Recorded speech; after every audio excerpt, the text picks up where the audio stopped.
All right, ladies and gentlemen, tonight we are doing video one of the three-part video series where we're going to start diving into the Springfield Professional model. You'll notice that I do have two pistols on the bench here. The STI is the other pistol. It's going to be used for two things. I'm going to use to compare, just so you can see the differences in what it is I'm talking about, and so that it makes sense, visually. Also, I do have one magazine with one dummy round. No other ammunition is present in the magazine. No other ammunition is present on the bench at all. So go ahead and verify the pistol is in fact unloaded and clear. We'll verify the second pistol is in fact unloaded and clear. Okay. All right. Now you guys should feel good about things. So, first and foremost, just in case you don't know, how do you tell if somebody says that they're selling a Springfield Professional? Because I've seen a couple advertised on online sales sites, and they absolutely were not pros, but they were being advertised as such. They obviously get caught and get subsequently pulled down, but when you're looking for a pro, it's very easy to ensure that you're getting a real one, okay? The most glaring is the Springfield custom logo, indicating this was built in Springfield's custom shop, not a production level pistol. It also says Cal 45 here, okay? And the serial number sequence will have a CRG. Now there's some predecessors to this, like DEA, FBI, etc., and HRT, but CRG is the most prevalent, okay? And then on the other side of the pistol, it's going to say professional, okay? So that's how you can tell if you're buying a non-railed pro. These are the things to look for. All right. Now, I'm just kind of walk you through from front to rear, what this gun is, what it's not, how it's fit. Again, this is just an external evaluation of the pistol, all right? So first thing, and the thing that most people go right to when checking a pistol out, is the frame and slide fit. This one's very tight, so you grab the slide at the front end and try to move it. There's no movement there, okay? Up, down, left or right. Do the same thing at the rear of the gun. Left and right, up and down. There's no movement. You're going to push down on the barrel hood. There's no springing. You can't go left or right and get the barrel to rock at all, okay? Checking the front end fit, you grab either side of the bushing and try to force it left or right, and there's nothing you can do to get that thing to move. And then also make sure that the barrel itself doesn't move around, okay? Now before you guys go freaking out that I just stuck my finger in a barrel, I'm checking the barrel fit. We've already ensured that it's unloaded and clear. So hopefully I don't have an audience of snowflakes here, all right? Now, even though it is a very tight gun, it's also a very smooth gun, okay? This isn't one of those that are still so tight where you have to push them up against something to break them loose, or really throw your shoulder out of socket to break it loose. It's a very easy gun to manipulate, okay, to get in and out of battery. This is the Nolan barreled version of the gun. I don't know if you can catch that.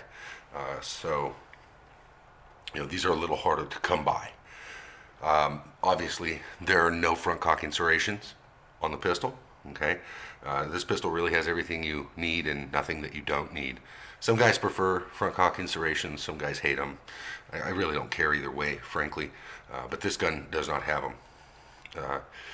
It's got Novak sights, okay? Tritium night sights, okay? The fit of the trigger is very nice as well. There's very little movement up and down on the trigger, but it runs nice and free and smooth, unimpeded in its track. Let's talk about how that trigger snaps, okay? So I'm going to try to get close so you can get a good look at that. The amount of movement, free movement, until you actually hit that wall, okay, very little. Once you get to the wall, you get a very clean, let's see, all right, there we go. okay? Very clean snap. Reset's very pronounced, very short, okay? Right back into it, okay?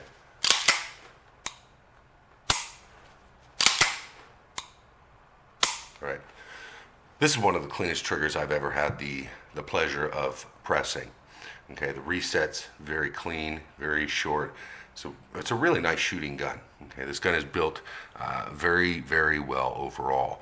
Let me demonstrate, feeding. As I said, it's a smooth gun, right? So we're gonna feed snap cap.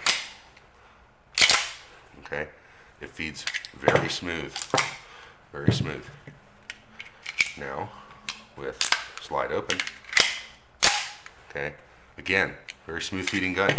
Does everything it's supposed to do and nothing that it's not supposed to do. Now I'm going to run the slide a couple of times just so you can hear what's happening here.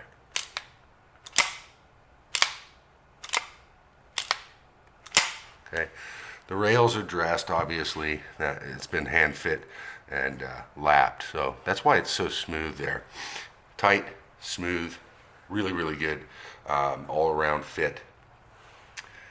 So the thumb safety on this particular pistol has been changed out because I'm a lefty, and my primary side on the safety that's spec to the gun is just too thin for me to hit it positively 100%. So I fit, if you've read the written eval on the external eval component, you'll know that I fit what I believe to be the best safety on the market, hands down, and it's the SVI OptiFit. When you hand fit that safety to the gun, you end up with a very nice, clean result. Listen.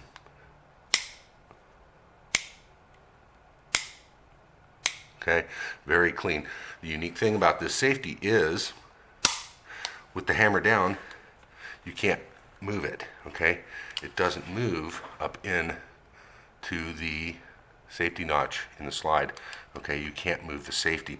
So if you're a lefty and you get into the gun out of a holster, if you're carrying with an empty chamber and you holster the gun, rack around into the chamber, you may, with this knuckle here, inadvertently kick that safety up on other pistols into that notch where you deadline the gun. It just locks the gun up. So I'm pushing up as hard as I can, and I have no problem getting that gun racked, okay? So that's why that safety is so important to me as a lefty. Now I'll demonstrate that with the STI, okay? Same thing. So you get a good aggressive hold, that safety goes up, that gun's locked up, okay? Hammer was down, obviously. Hammer's down, okay? Had to get past it. Actually, I had to let off of it to get a grip, so enough about the safety, all right? The fitment overall of the pistol, like I said, is really, really good. I want you to look at the back end. Hopefully we can get a good shot of that. I apologize if we can't. Where the frame and slide meet up, they're even, they're flush together, as well as the ejector, okay, coming out of the back end of the gun. A lot of times they're going to be offset if they're not fit that well. And the beaver tail, again, the beaver tail fit on this pistol is really, really nice. Okay, that's a nice thin line, and while it doesn't really matter that much at the end of the day, unless it's horribly ugly, it's really become one of those easy to spot things where people use that as their overall grade of how the gun was built. Frame slide fit, people check that because it's known, you know to check it, and the beaver tail, because it's so obvious, right? Front and rear is checkered at 20 LPI, okay? 20 LPI. Now, with this pistol, with the pros, and this is the second one I've had, the checkering is not as aggressive as you find on the TRPs, so it doesn't chew your hand up as much. Still very positive, but they do break the points on the checkering, okay? So, I really can't find anything to bitch about. Other than that safety, but I rectified that. And then before we're done talking about this gun, they do blend the mag well, okay? So it's very functional. It aids in smooth reloads and all of that good stuff. If there's anything else you want to know about this pistol, let me know, and make sure that you like and subscribe to the Strategic Defensive Solutions YouTube and Facebook pages, because we got a lot of these rolling out soon. We're going to be doing a 3-video series on this STI. We're going to be doing one on a Colt M45, which is the MARSOC pistol. We're going to be doing one on STI Edge, a couple of Glock reviews, and then some AR reviews as well, in addition to the next in the series for this professional, and then a gun crafter, no name. So stay tuned. 1911 Horror.